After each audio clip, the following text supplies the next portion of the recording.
This is episode 592 of the Rio Grande Foundation's Tipping Point, New Mexico. I'm Paul Gessing. And I'm Wally Drangmeister. I'm president of the Rio Grande Foundation, New Mexico's free market think tank. You can find out more about the foundation at riograndefoundation.org. Wally, before we get into the list of topics today, obviously a lot of concerns and questions about the situation in Baltimore with the ship hitting a bridge, the Francis Scott Key Bridge, which I've been on a number of times when I used to live in that DC area. It's definitely it's a tragedy, and we're thinking and praying for everybody involved. Just an unforeseeable event, and more information is going to come out about it. But I wanted to throw some quick information at you. The port of Baltimore supports 15,300 jobs. It's obviously a port, so it's major, amounts of trade and economic activity there. Another 140,000 jobs are related to port activity, so kind of the knock-on jobs. That's $3.3 billion in personal income. This is all, of course, this is being shared by CBS News. So it's it's the ninth busiest port by volume and value, and all traffic into and out of the port is suspended. As I recall from my time in the DC area, motorists can go over the bridge, and I think there's also a tunnel, and I want to say they're separate. There's two different ways around, but it is going to be hugely impactful to everybody in and around the Baltimore area. I-95 is a big thoroughfare, so hugely impactful both from the human tragedy perspective as well as potentially economically. Yeah, absolutely. And having seen the video of once the container ship hits the piling, that the bridge just collapsed like almost like a series of dominoes. It was kind of shocking. I got a little sick to my stomach watching it. Really can't imagine what it would be like to be a car on that bridge when that happened, but really sad. And Baltimore is an area that struggles in lots of ways. They have a very high crime rate. They have a lot of problems, and man, hopefully they can rectify the issue with the bridge and get their economy going again. Because man, talk about adding insult to injury with this in a place that really is struggling. That is not good news. That's for sure. Yeah, so I'm sure more information will come out, but huge tragedy and impactful in the economic sphere as well. Wally, so the old Tipping Point, New Mexico bingo card hasn't been as full of spots relating to the Energy Transition Act recently, but we're getting towards the point where these regulations, not just the Energy Transition Act, but other features of electricity regulation in New Mexico are starting to hit home. And there's been a couple of articles in the Albuquerque Journal that highlight the impact. And we've heard so many lies and misinformation about the Energy Transition Act of 2019, but um, here are some choice quotes from the recent Albuquerque Journal piece. Let's see, this appeared in the paper uh, let's see, gosh darn it, March 23rd is the date of the article. Uh, Here's the quote. So, how can the electricity companies afford to pay for new renewable energy facilities or acquire the clean energy otherwise? UNM finance professor Riley White thinks the solution will be price increases and mergers. Other quotes, they have to retire plants that aren't producing clean energy. They have to build plants that produce clean energy or acquire that electricity from somewhere else. All of that costs money. Raising money is more expensive right now, too, because interest rates are higher. It is a very, very challenging scenario for utility companies to achieve these targets. The investor-owned utilities will likely push harder for price increases in the next decade or more, White said. Now we were reliably informed, Wally, that Who could have ever said that could become an issue? Oh, everybody who questioned the Energy Transition Act and the lack of protections that were put around that, Paul, because when they were arguing for it, it was like, oh, this won't raise rates. This is going to be great. It's going to be energy nirvana. And really, is it turning out that way? Not so far. no doubt, and yeah, it's something that we certainly talked about on this show, and Rio Grande Foundation stridently, strongly opposed the Energy Transition Act of 2019. I remember it was the worst bill that we rated in our Freedom Index that particular year.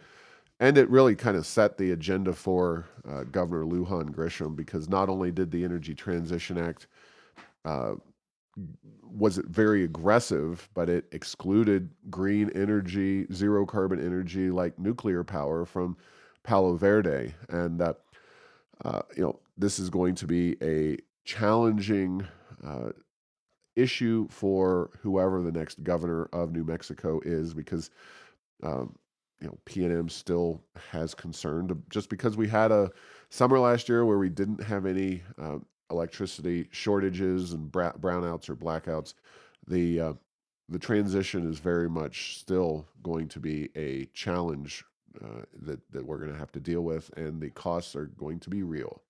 Yeah, there is no question about that. And, you know, we made all of these concerns at a time when interest rates were far lower than they are now. But yeah, the increased financing costs is just another layer of difficulty with this. And it does seem like a lot of times these top-down approaches, they make a lot of promises at a high level, but then when the implementation phases comes, it's not nearly as rosy a scenario. And Paul, there's a few factors. It's a lot easier to shut down plants than it is to open them back up of any kind, including renewables of your favorite stripe.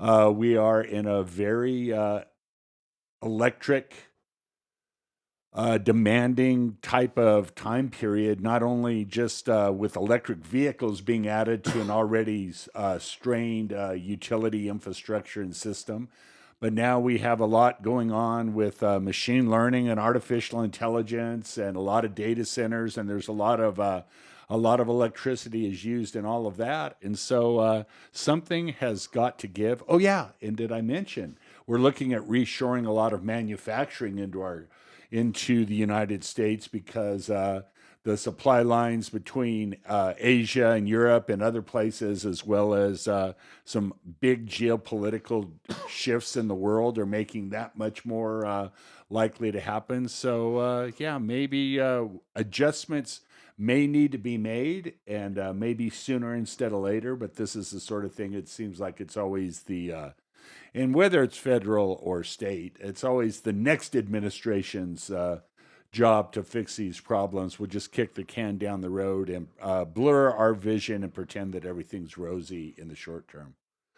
Yeah. Now, this is not the only issue impacting electricity prices or the costs of electricity in New Mexico. A separate article, also Albuquerque Journal, talks about the impact of community solar, which will have steep costs for ratepayers as well.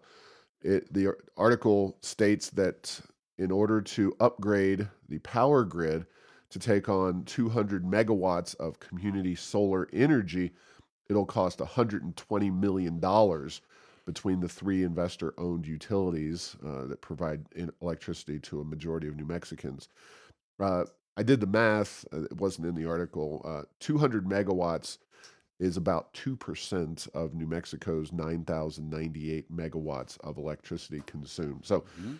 uh, that's going to obviously be an expensive proposition. And the more of these kinds of alternative energy sources that crop up, it was different legislation that set us on the community solar path, but this is just another way we're going to be paying higher electricity prices in New Mexico. But wait, Paul, I thought renewables were always less expensive for the ratepayer. Oh, man.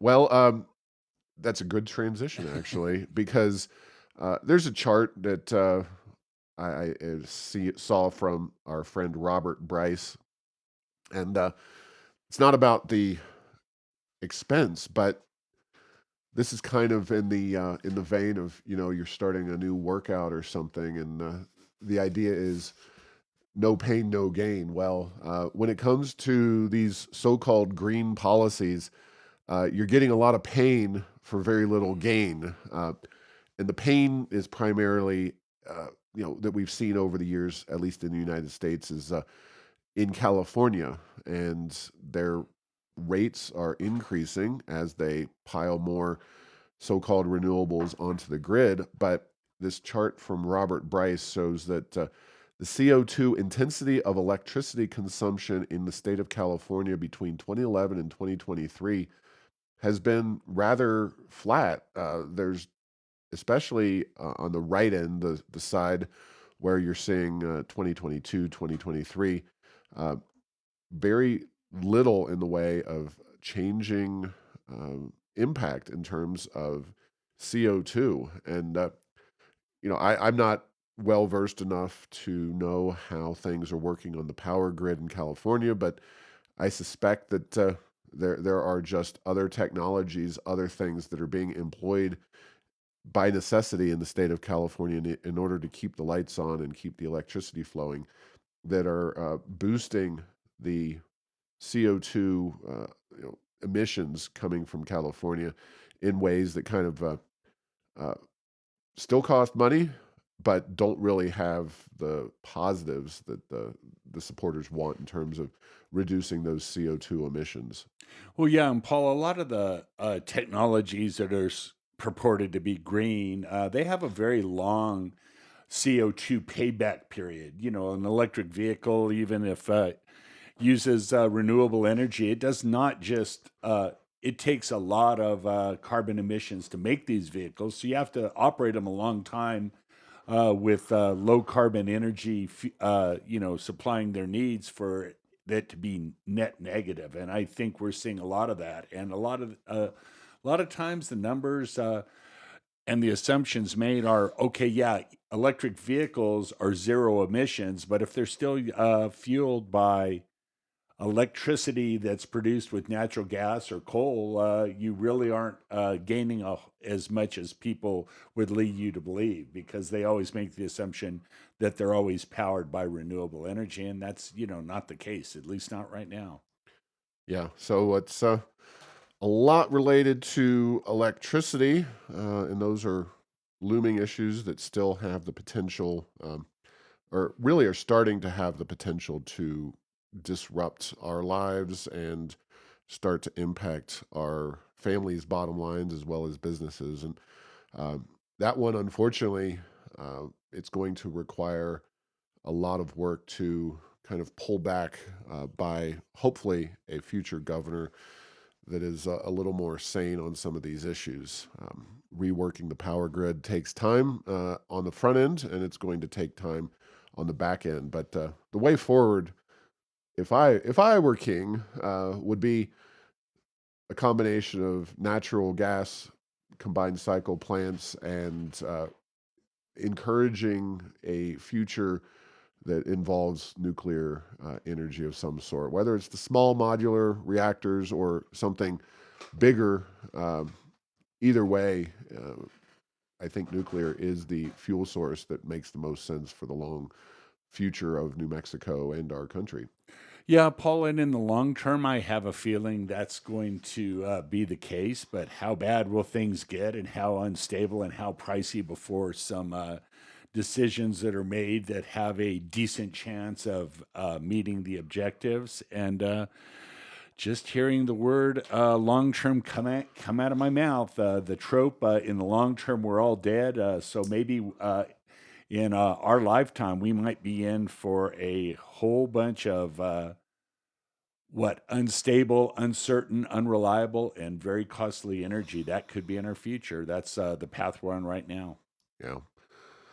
All right. Well, last week we talked about Land Commissioner Stephanie Garcia Richard and her decision to put lands, prime lands for oil and gas leasing off limits, at least for the foreseeable future, because she's not getting the uh, rate of return that she would like in terms of increased royalties. She asked the legislature, and bills were moving their way through this past session to increase our royalty by 25% from 20% to 25%, which is a 25% increase. And she wanted to charge that higher rate. And because she didn't get that from the legislature, she's taking her marbles and going home. Now, that was the emphasis of our last point and last conversation on this. But on the other hand, and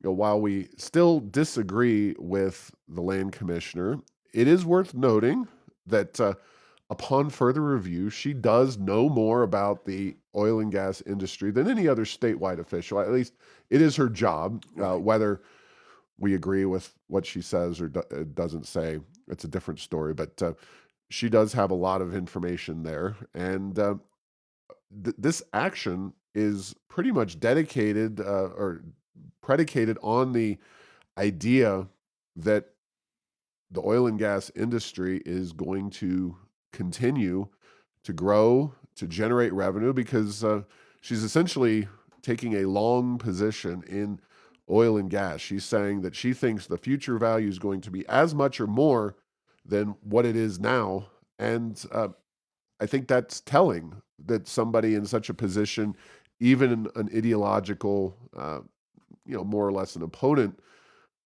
would be in that position and have those views. So there definitely a silver lining there, and I wrote about it in Heirs of Enchantment, and also an article that appeared in the Albuquerque Journal this morning. Yeah, this is definitely away, Paul, from the idea that, by 2030, we will cut our oil use in half, and by 2035, 40, 50, just throw a number out there, it'll be approaching zero. Yeah, to make, as you say, it's just finance to make her numbers work. You have to be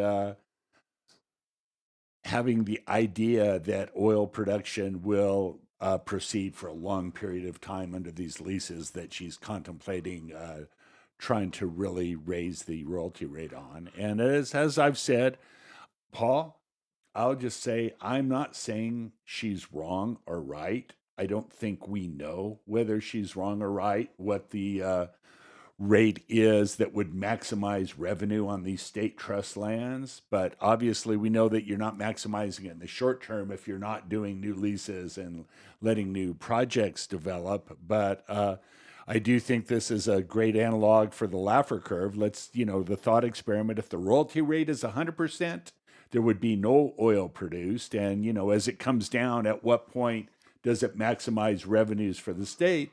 And you know what I'd say? Somewhere between 15 and 25%. Guess what? It's somewhere between 15 and 25%. So it's not for sure that if you raise that rate, that the total revenue received and the projects developed would benefit New Mexico. But again, nobody knows. But she's certainly digging in her heels in the short term on this one. Yeah, it's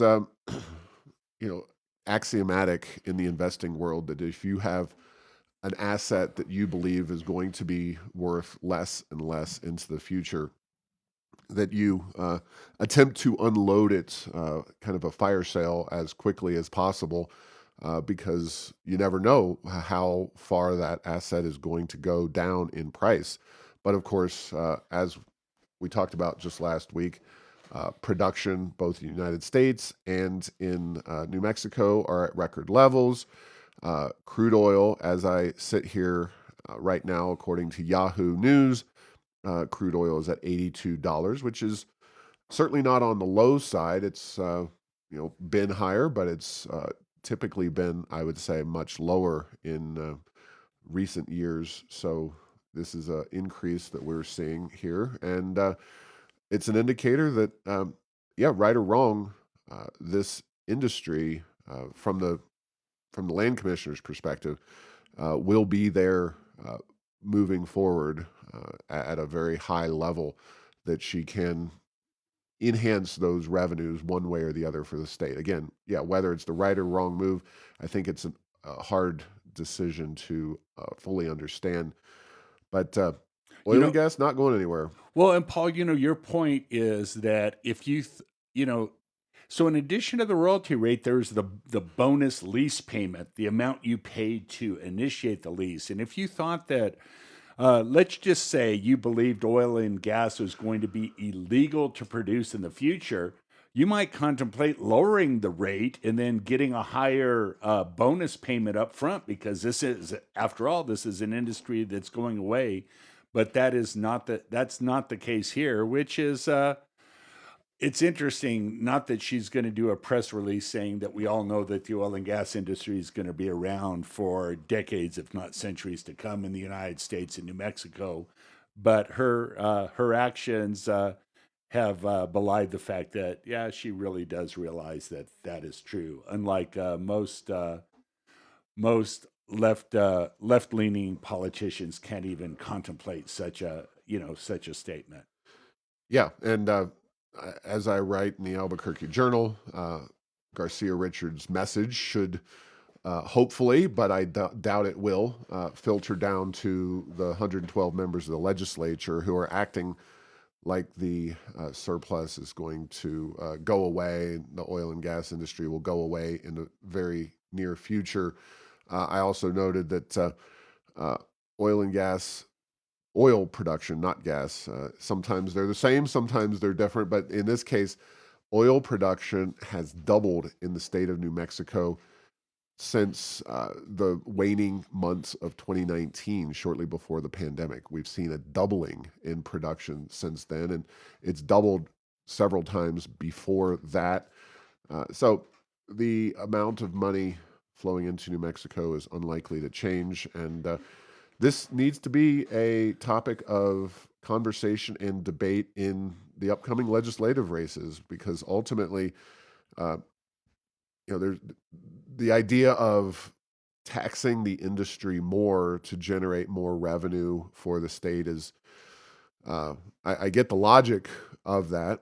Whether it's going to be effective in any way, shape, or form is hard to say, but much prefer the idea of the legislature using that revenue that already exists and making New Mexico a more business friendly state. And ultimately, that will have longer term positive impacts than raising taxes on the industry. So we'll see. I think a lot depends on where we are after this election.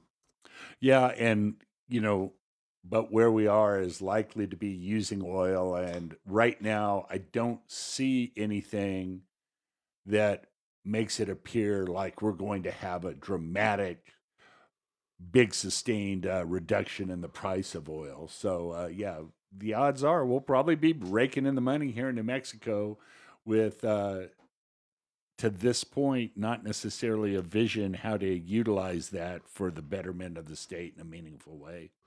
Yeah, exactly. And I'm skeptical as to what government would do that would be positive with all this additional money that the land commissioner wants to bring in. They haven't exactly covered themselves in glory with the money that they've already had available. The considerable $13.9 billion in fiscal year 2023, hardly hurting for money. So it seems a little bit over the top to try to get even more. So, speaking of people trying to get more than necessary, the President of the United States has embraced not a direct EV mandate, but a mechanism using the emissions from vehicles to essentially create a backdoor EV mandate. And so the Competitive Enterprise Institute, our friends who look at these kinds of environmental rules and very much uh, analyze them in useful ways, find that over time, the uh, president's EV mandates by 2027, it'll start off with limiting the amount of internal combustion engines on the road to 64%.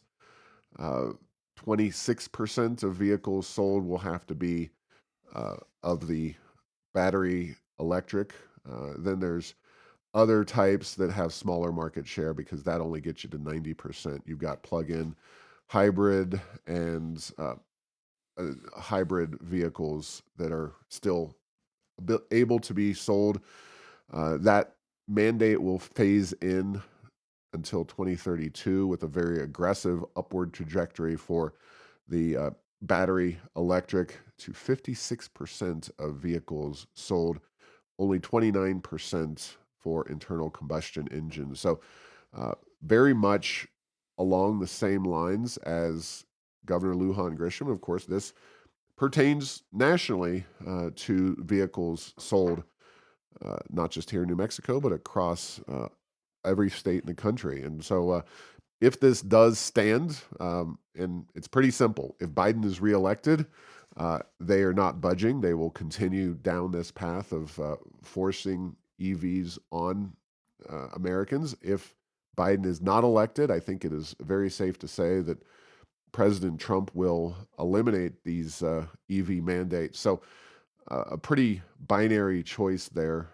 Obviously, courts and legal suits and whatnot could and will have an impact. I think it is hard to find a legal justification for this, but do we want to have to go all the way to the U.S. Supreme Court to get this overturned? Simpler solution here, but yeah, the Democrats of the Lujan Grisham Biden ilk definitely all in on EVs and EV mandates.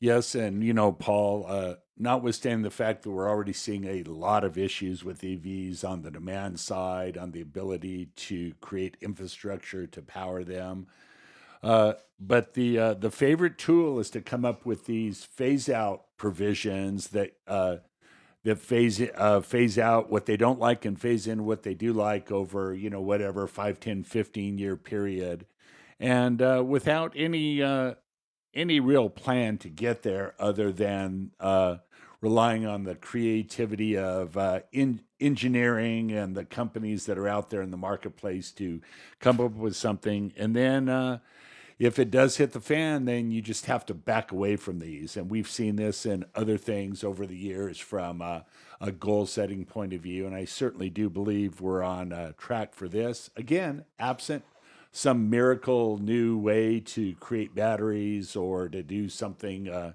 much better on the electric transmission system, electric generation. I think we're to the point where we have a destiny, with reality at some point in the future, and we'll see what happens when that time approaches from a political point of view.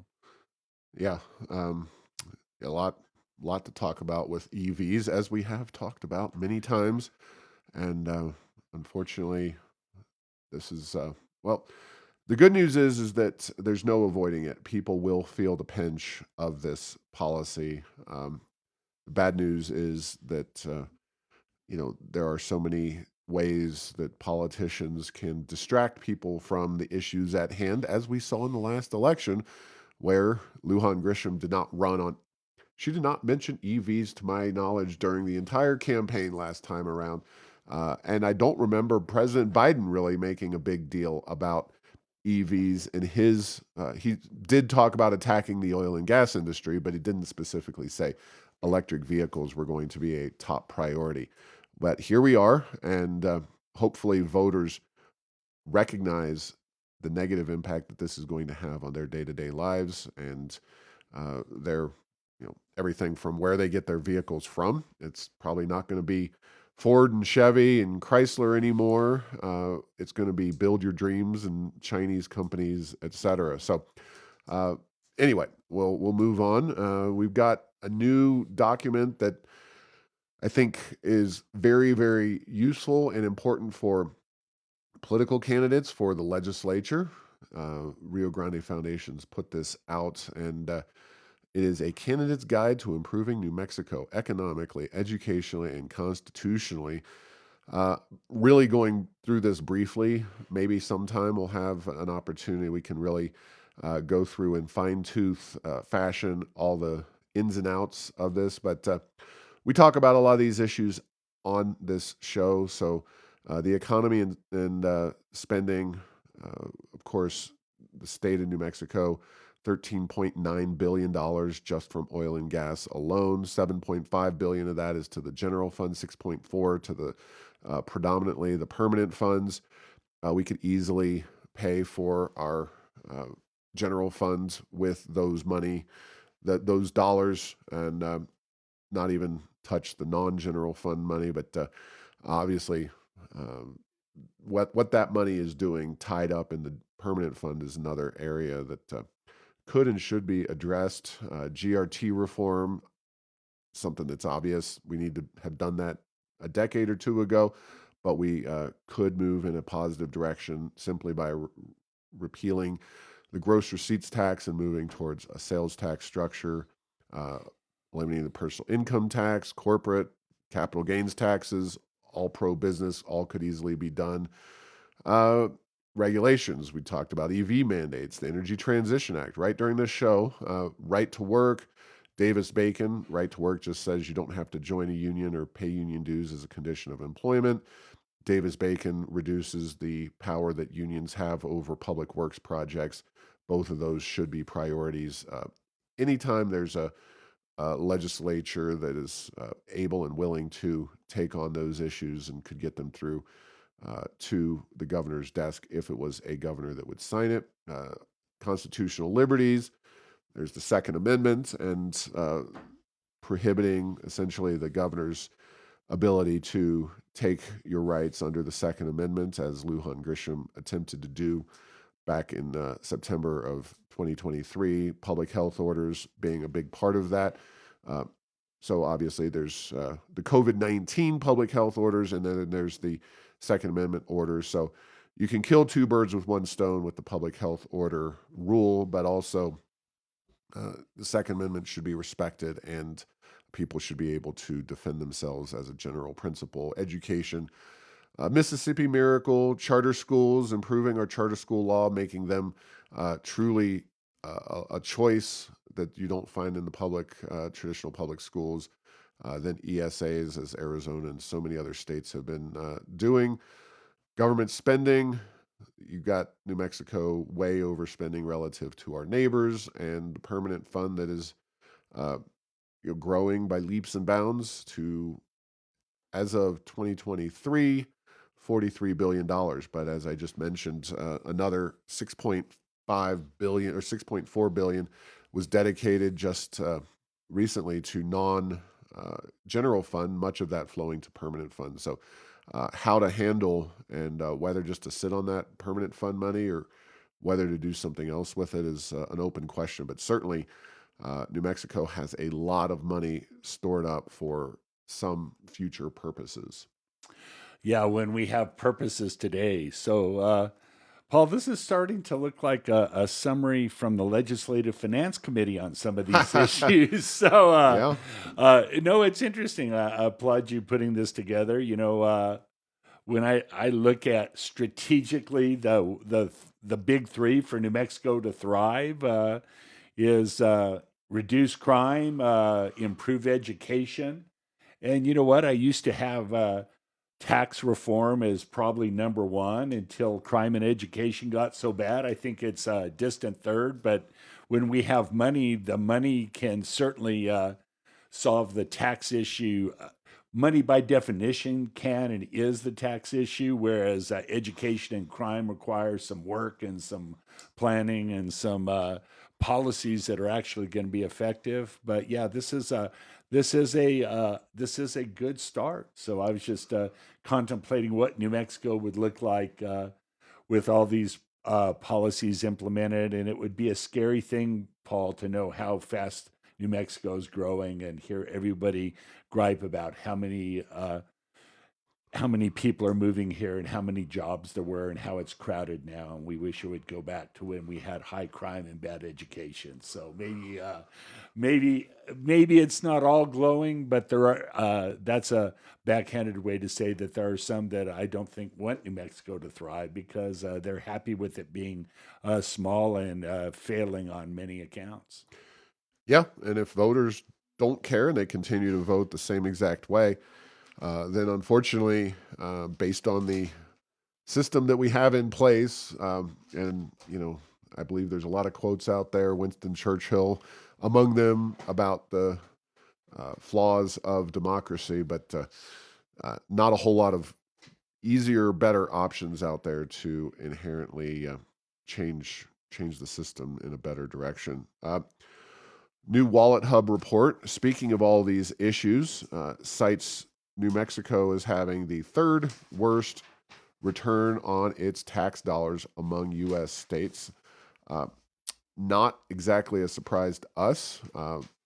And if you look through this excellent report from Wallethub, you will find that, yeah, we in New Mexico and other states that spend a lot of money, that they get a worse rate of return than the states that have more small governments, lack things like personal income tax. That's Florida, number two. Uh, New Hampshire, number one, lacking a personal and a sales tax. So instead, 50th is California, 49th, Hawaii, 48th, New Mexico, 47th, New York. You get the picture. New Mexico is a state that has a big government, and that government does not provide a rate of return, whereas states that have smaller government have a better rate of return. And the way that they measure these things is, educational program, educational success, crime issues, problems that government pledges to solve but does not necessarily solve or solve effectively. And so, generally speaking, smaller is better when it comes to government and the return on that investment. And this is all to say that, unlike Hawaii, California, and New York, the citizens of our state, and it's important to note, the citizens of our state do not pay particularly high taxes. I believe we're ranked 24th highest, which is not great, but so much of the burden of government in New Mexico is borne by the oil and gas industry, as we've talked about extensively. It just highlights how bad our government is in terms of the solutions that it actually tries to implement. Yeah, and Paul, you make an excellent point. Is what is the function of state government and what can they do? And at the simple level, they can help with crime and make establish an environment where contracts can be enforced and business can be done. Beyond that, they've certainly taken on education, but as they add more and more things to what they're doing in terms of what they quote unquote are responsible for, the track record goes down quite a bit. And as we've talked a lot before, if they get back to, and it appears to me like the states that focus on the core function of government, as opposed to adding a bunch of add-ons that they're not good at, and maybe it even destroys value for a state, it would be better. And as you say, New Mexico, while the individual taxpayer is not necessarily overly burdened with our total tax situation, because we have the good old oil and gas industry dumping tons of money and we spend like there's no tomorrow, but the benefits we get are, at least according to this analysis, a little bit meager. Yeah, that's exactly right. All right. Final story. The CHIPS Act, federal legislation, passed, I believe it was a bipartisan basis, but it was passed during the Biden administration. And, there's an argument to be made that it would be better off for the United States to produce more of our microchips here in the U.S. Well, Whether that is a valid reason for the CHIPS Act, or whether the chip manufacturing would migrate back to the United States for geopolitical reasons, security reasons, being heavily focused on Taiwan. The federal legislation that passed is giving, according to news reports this week, $8.5 billion to Intel, along with another $11 billion in loans for computer chip plants around the country. So, uh, once upon a time, this was the kind of thing that you'd get left wingers screaming about as corporate welfare, and something that is going to benefit the shareholders of big businesses across the United States. But haven't heard a lot of outrage from our friends on the left side of the political spectrum. And I think it is a worthwhile debate and conversation to have uh, with regard to microchips and that industry. Is this something that, because of the way things happened during the COVID pandemic and China's increased hostility, would naturally migrate more back to the United States and our more close proximate geographical trade partners? Or is this something that we need to spend taxpayer dollars and go further into debt in order to achieve? I have my doubts, but we'll really see the effectiveness or ineffectiveness of this policy in a few years. Yeah, and Paul, it's one of those, yes, COVID did definitely highlight supply chain issues, particularly with higher end semiconductors in terms of being critical for the economy. And then, what the $1 million question is that if we were confident that China was never going to take over Taiwan by force or otherwise and disrupt that industry, would we even be contemplating this? And then what do people really think in Washington, and what are the policies that are in place to try to avoid that from happening? But yes, semiconductors are really one of the last few things that is difficult for the United States to produce in the short term. In the long term, I Right. think we could produce them as well as anybody. I think we could definitely repatriate that industry here largely. But in the short term, not so much. Everything else, man, America, talk about a blessed with resources and economic opportunity and the ability to do things. So, yes, we will wait and see. But you're right. At one point, we need to give that money to the film industry, Paul, an industry that really does a lot of good, giving it to Intel, making their chips. And like a lot of the government programs, I'm already seeing some cracks where some of the semiconductor manufacturers who could benefit from these funds say there's too many strings attached to even take them. That's the other side of the coin. So, Yeah, I've definitely read and heard about DEI being involved in this legislation, and that is part of the equation. I forget who. I think it might have been Ronald Reagan or Milton Friedman, about, if you got the government involved in producing sand, all the deserts would be devoid of it in several years. So I know I'm not fully getting that quote correctly, but yeah, getting the federal government involved in the production and subsidization of microchips is a fraught proposition. And I'm not saying that the answer is just to rely on one nation that's really under the gun from China, but I think that we're entering a interesting and dangerous paradigm here, where the government is now funding major American chip manufacturers like Intel. And because they are based here, we will undoubtedly see some of that money flowing in, but I just question where it's all going. So, with that, thanks for listening to this week's episode. Find all episodes at tippingpointnm.com or at the Rio Grande Foundation's YouTube channel. Subscribe to the show at Apple, Stitcher, or tell Google Home to play Tipping Point New Mexico. Thanks to Path 3 Marketing for producing this show.